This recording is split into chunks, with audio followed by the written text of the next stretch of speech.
Direct, may mga questions na ba tayo sa mga members? At ayan, simulan natin kay Jules Loves. Pwede po bang mag-self-employed ang voluntary member? Self-employed, yung voluntary. So, dati na siyang, baka probably, kung gusto niya i-shift yung kanyang membership from voluntary to self-employed. Pwede naman basta meron tayong, kumbaga, may idedeklara na ano ba yung source of income natin as a self-employed. Kasi sinabi kasi natin self-employed, meron tayong, kumbaga may pinagkakakitaan tayo. So, halimbawa, kailangan ba talagang registered business? Minsan may mga ganun Hindi po. Kahit nga nagtitinda ka ng ulam, nag-i-load ka, o gusto may uso ngayon, di ba, yung sa GCash, nagka-cash in, cash out ka, kumikita ka dyan, pwede ka self-employed. Totoo yan. Pwede Mag-register tayo as a self-employed. Pwede kung dati na tayong miyembro, accomplish lang tayo ng Form E for palitan lang natin yung membership natin from voluntary to self-employed.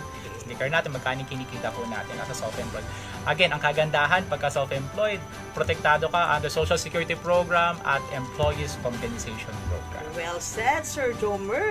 Mula naman kay Lea Lance Apico, Tumagpo. Pwede po bang kuhanan ng SSS ang batang may kapansanan para in case tumanda, may pension na kahit hindi pa nagtatrabaho? So medyo po yan Kasi ang tinitingnan kasi natin dyan, kung kukuhanan ninyo po ng SSS, yung bata. Okay, sabihin na lang natin, 18 years old naman na siya kukuhanan ko siya ng SSS number. Ang tanong, ano pong pinagkakakitaan niya? Source of income. Okay, ano po yung source of income niya? Kasi meron tayo dyan. Kasi meron actually, siguro parang a month ago, meron kami pinuntahan na barangay. Actually, in partnership with Peso, Quezon City.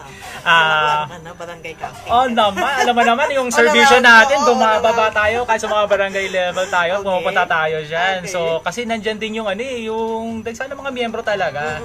Andyan yung, kumbaga, uhaw sila sa kalaman Correct. Diba? So, talagang pinupuntahan natin yan. At meron doon, actually, yung anak niya, may tindahan. PWD. Yung anak niya. But yung anak niya kasi is merong kumbaga kaya naman nakakapagtrabaho naman.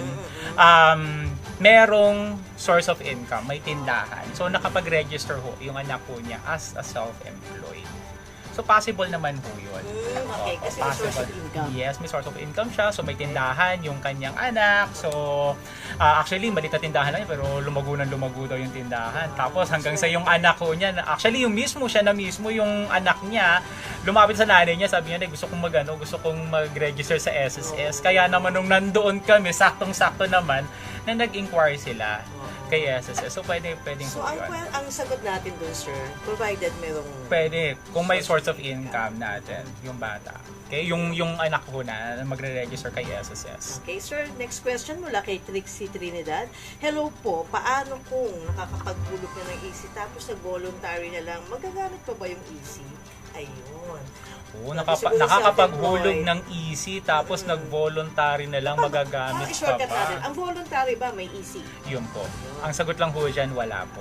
Okay, so pagka nag-shift tayo from self-employed to voluntary, yun yung nawawala. Okay. Yung ating, yun yung nawawala, yung coverage natin sa employees compensation. Bakit? Kasi po, meron pong binabayaran ding premium para sa employees compensation. May contribution yan. Nagre-range yung contribution between 10 pesos to 30 pesos. Depende sa monthly salary credit ng miyembro. Pero doon sa kakarampot na contribution na yun, napakalaki ng kapalit na benepisyo. Kaya po, lagi ang pinapayo namin, kung pwede tayong self-employed tayo. Kumbaga, mag-register tayo kay SSS as a self-employed. Dahil again, ang binibigyan natin dito din ng importansya is kung paano tayo ay na-aksidente, nagkaroon ng pinsala sa katawan at work-related yan. Halimbawa, sabihin na lang natin takatak vendor. Ayan, di ba yung nagtitinda ng sigarilyo? Ayan, nag-register as a self-employed. Diba? So habang nagtitinda siya ng sigarilyo sa kalsada, yung mga takatak vendor natin, sabihin na natin hindi sinasadya nahagip ng sasakyan, di ba? Covered yan, we're connected. Diba? So yun yung kagandahan. So ano pa pag sinabing we're connected? kung siya po ay may sickness benefit, pwede ho siya kung qualified siya sa sickness benefit, meron siyang sickness benefit under Social Security at another sickness benefit po sa employees compensation. Kaya ang tawag natin sa EC, Double Recovery Program. Yes. Kasi pwede mo siyang i-avail simultaneously with SSS benefit. Pwedeng dalawa ang sickness benefit, dalawa ang disability benefit, at dalawa ang death benefit at funeral benefit na makuha ng inyong beneficiary. Yan. Thank you, sir. Mula naman kay Evelyn Ong Cuevas, kung senior, pwede pa din bang mag-enroll sa SSS Pension Booster? Alam mo, ang dami mga seniors at pensioners na gustong sumali sa Pension Booster, sir. Yan. Ano masasabi mo dyan? So, ang tanong kasi niya dito, senior na siya. So, ang tanong kasi dyan, ano bang tawag nito? Nagpe-pension na ba siya kay SSS? Kasi kung hindi pa naman ho kayo nagpe-pension sa SSS, kasi may mga senior citizen tayo na 60 years old na pero currently employed pa. Correct. Pwede ho tayo mag-enroll. Kasi wala naman tayong age limit dyan sa ating pension booster voluntary. So, pwede naman ho tayo mag-enroll. Again, ang rule naman natin dyan, wala pa ho kayong final claim kay SSS. So, yun po. Pero kung pensioner na siya, pwede ba? Pero kung pensioner na ho kayo, hindi na po. Yun. So, sayang kung pensioner na ho kayo ng SSS. Pero kung hindi pa, grab the opportunity. Gusto ko yung grab the opportunity. Yes. Okay, mula naman kay Catherine Becante, I am a cancer patient. I already got the maximum sickness during the occurrence of my illness last 2020. But now it recurred again. Bumalik. Can I still claim a sickness benefit again? So, sickness muna siya. So, pagdating ho sa sickness benefit naman natin, kasi yung last niya is 2020 pa. So, now is 2024. Provided po na meron kayong at least 3 months contribution within the 12-month period prior to semester of contingency, qualified ho kayo. Pwede kayong ma-entitle up to maximum of 120 days. In 1 year ho yan.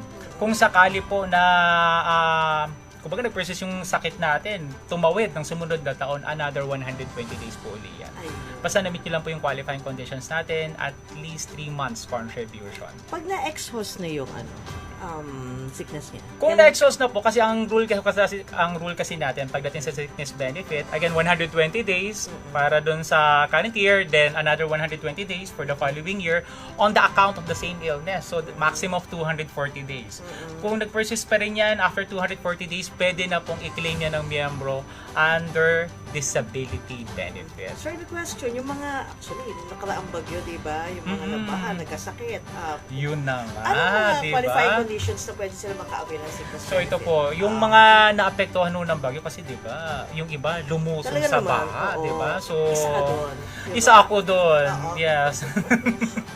So, yung sa bahay nga ng parents ko hanggang bewang, yung yung baha talaga. So, Nagkasakit. yes, may iba nga kami, kapitbahay pa nga kami na pako pa yung kasi hindi mo alam kung ano yung tatapakan mo totoo yun, totoo So, yun. again, may mga miyembro tayo na nagkasakit or nagkaroon ng pisala sa katawan.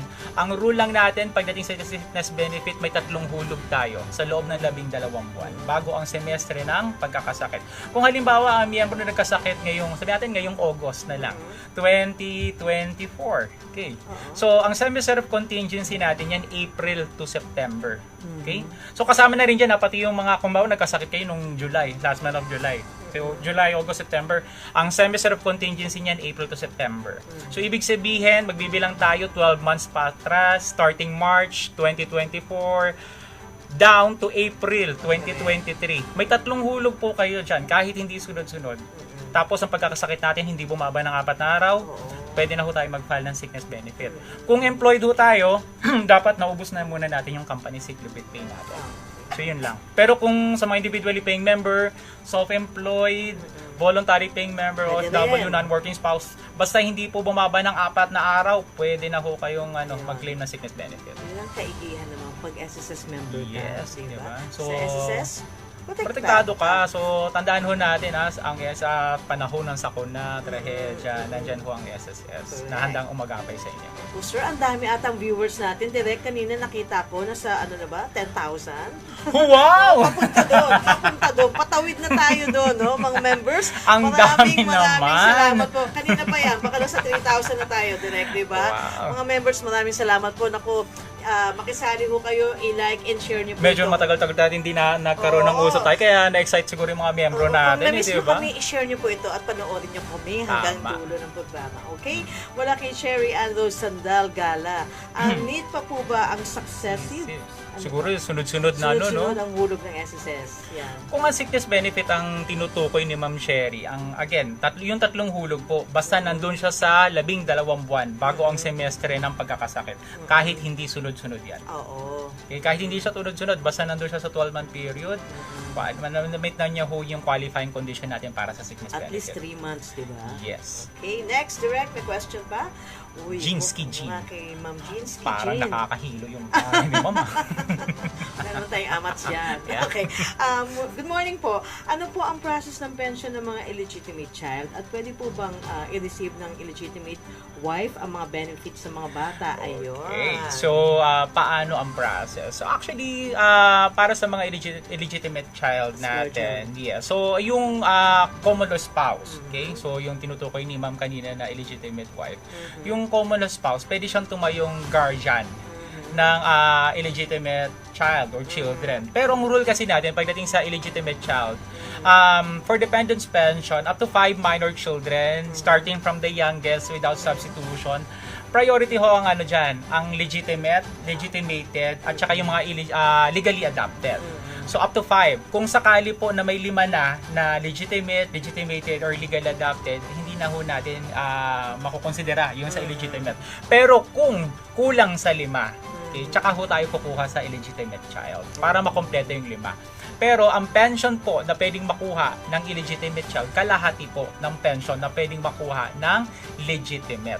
Unless wala ho tayong babayarang legitimate child, legitimate, legitimated, or legally adopted, Saka buo. papasok. Yun. Opo, buo na makukuha niya yung pension. Pero si common law, ang magtatayong Legal guardian. Guardian. So siya ang legal guardian po. Kasi yung iba, bakit kasi may mga alam sa atin kay SSS, may sabi, bakit mo pinagpe-pension si common law? Hindi mo namin sila pinagpe-pension. Sila Siya po ho ay yung tumatayong legal guardian. Okay, Ayan. so i-clarify lang po natin yan. Sir, mula kay Ferdy Kalugdan. Kalugdan. Oo, Kalugdan. Okay. Meron akong salary loan at kinakaltas naman ng employer ko dati. Dati. Pero di naman pala inuhulog sa SSS. Mhm. Galit ako dyan. Wala na ako doon sa kanila. Paano kaya ang gagawin ko, Sir Jomer? Nako, yung kung sino yung employer na yun, pepektosan natin yan eh. diba? Natapektosan ng mga Maraming employer na ganyan, ganyan, diba? So, ano bang tawag nito? Hindi nahihiyang magkaltas, pero pagka nagre-remit, parehas tayo mahihiyain. ng ngayon na isipan. Kasi sabihin ko Isa wavelength na. mahiya naman kayo, employers. Diba? Sige, sir, So, tuloy mo. yun nga diba? So, hindi nahihiyang ikaltas, pero nahihiyang mag-remit. Nahihiyang mag-remit sa. Huwag mo kayo mahiyang mag-remit. Oo. Okay, kasi kawawa ho yung employee natin. Mahiya. So, yung tanong ni Sir Ferdy kanina, unang gawin ho natin, bigyan muna natin ng parang benefit of the doubt si employer. Baka naman, nag-remit talaga sa employer. Wala lang sinabit na report. O di kaya naman, nagkamali ng details doon sa report, kaya unpostable. Collection. Pumunta kay employer, humingi ho tayo ng proof na sila po ay nag-remit. Kung wala ho, pinapaikot-ikot tayo ng employer. Wala silang maipakita kagad sa atin na katunayan na nag-remit sila, katunayan na nagbigay. Kahit yung report na lang wala po. Puntahan na ho tayo sa pinakamalapit na tanggapan ng SS. Mas maigi ho kung yung branch na nakakasakop ho doon sa Correct. kumpanya. Punta na ho kayo, mag-file na ho tayo ng complaint. Yan, Okay. oo. Agad-agad. Salary loan pa naman yan, sir. Di ba Diba? tumutubo yan eh? May Totoo, tubo. diba? Ang mahirap dyan kasi Sa retirement, sa dulo? totoo, kasi totoo. Galit na galit talaga tayo eh, no? Kasi, di ba, kawawa yung mga member. Marami tayong mga member na pagdating ng panahon, pumupunta kay SSS. Ang nangyayari ko kasi nagagalit sila Sa kay atin, SS. oo. Kasi bakit may utang ako, bayad ko na yan. Ang tanong ho, binayaran ho, tinalta sa sahod. Pero ang tanong, niremit ho ba kay SSS? Yeah. Madali ho maghahabol kung ang kumpanya buhay pa. Ayun, Nandiyan pa yung mga bukas pa, may-ari. oo. Paano kung nagkamatayan yung mga Oo. may-ari, sarado na yung kumpanya? Eh, sino pa humahabulin natin? Correct. Diba? So, anong mangyayari? Kakargohin ho ng miyembro. Yan, including, imagine niyo pati yung penalties, di ba? Buti na lang mayroon tayong console loan ngayon. Correct. Diba? At dapat meron ka ng My.SSS, no? Yes. Para na-check mo from time to time Agad-agad. yung records mo. Tama yan, Ma'am Vanji. Kaya, di ba, kung wala tayong laptop, desktop, download nyo lang SSS mobile app. Mache-check mo doon